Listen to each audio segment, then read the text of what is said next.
शिव से प्रार्थना करो। जिद करो दो जगह पर। एक जिद करना किससे? जम के बोलो जरा, सब पूरे पंडाल से आवाज आना चाहिए। किससे? अपने आप से। तुम में वो बल है, तुम में वो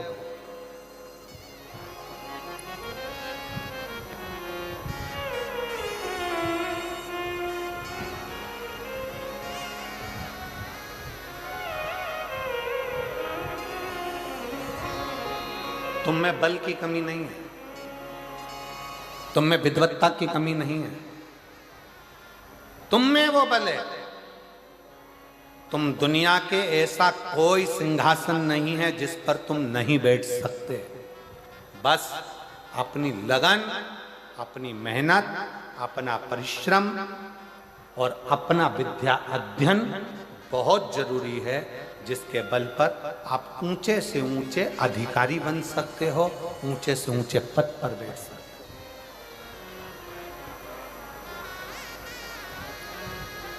उच्च पद तक जा सकते। अपने आप से जिद करो। अग्नि पुराण में दो जगह जिद का वर्णन किया गया, एक अपने आप से और दूसरा अपने देव अधिदेव महादेव से।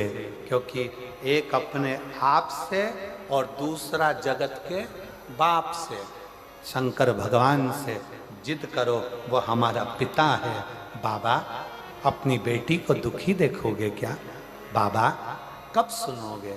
मेरे शंकर, मेरे महाकाल राजा, हे कैलाशी, हे अविनाशी, हे त्रिलोकी के नाथ, हे त्रिपुंडधारी, त्रिशूलधारी, त्रिनेत्रधारी, हे भोले बाबा, संसार के पालन करता, संसार के संहार करता, संसार को सर्वस्वता प्रदान करने वाले, हे कालाधिपति महाकाल, मेरी भी झोली खुशियों से भर दो। हे मेरे शंकर, मुझ पर भी करुणा कर दो। बस यही भाव आप शिव से कहते रहो। पकड़ लो पीछा मेरे देव अधिदेव महादेव से। रोज जाओ शंकर के मंदिर में, एक लोटा जल चढ़ाने के लिए प्रतिदिन जाओ।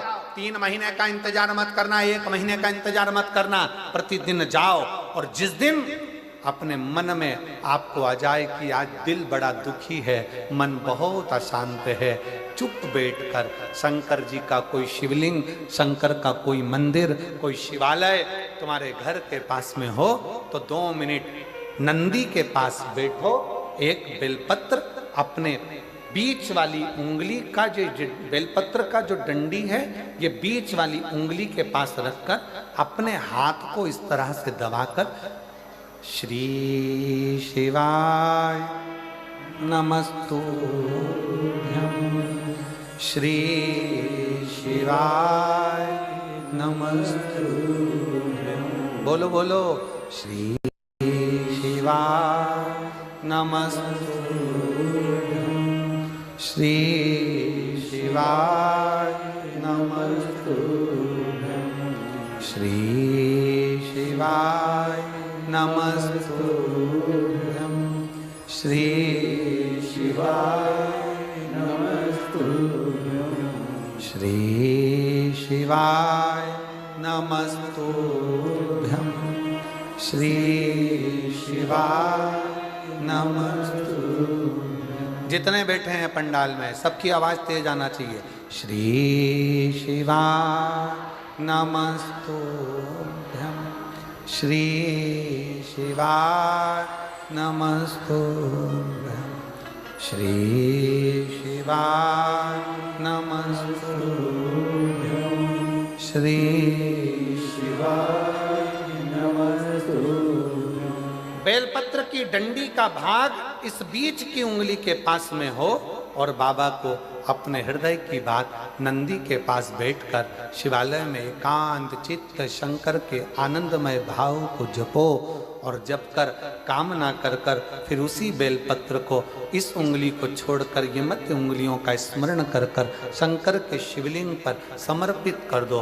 बाबा, जो मन में अशांति है, दुख है, तकलीफ है, कष्ट है, मेरा महाकाल राजा उस दुख को हर लेगा और आपके हृदय में भक्ति का संचार कर देगा। भक्ति का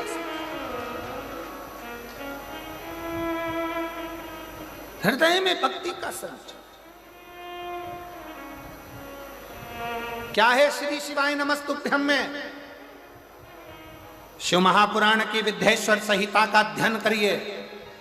आप शिव महापुराण सुन नहीं सकते तो गीता प्रेस गोरखपुर की शिव पुराण को लाइए, पढ़िए।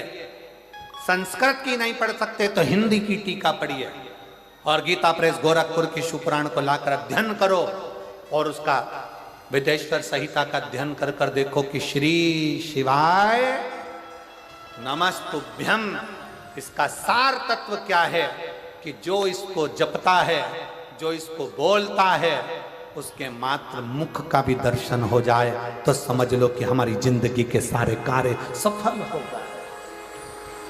सारे कार्य अपने घर के दरवाजे पर लिख दो श्री शिवाय नमस्तुभ्यम। कोई स्टिकर मिल जाए तो दरवाजे पर चिपका दो श्री शिवाय नमस्तुभ्यम। अपने घर के दरवाजे पर जब श्री शिवाय नमस्तुभ्यम दरवाजे पर लिखा होगा, कोई आ रहा होगा बुरी खबर सुनाने के लिए भी, अगर वो दरवाजे पर पढ़ लेगा, आप दरवाजा खोलोगे तो उसके मुंह का दर्शन होगा तो बुरा काम भी अच्छा हो जाएगा और कार्य सफल हो जाएगा। लिखो। किस किस के दरवाजे पर चिपका है? जरा हाथ उठाओ। बहुत बढ़िया, जोरदार, रखो हाथ नीचे।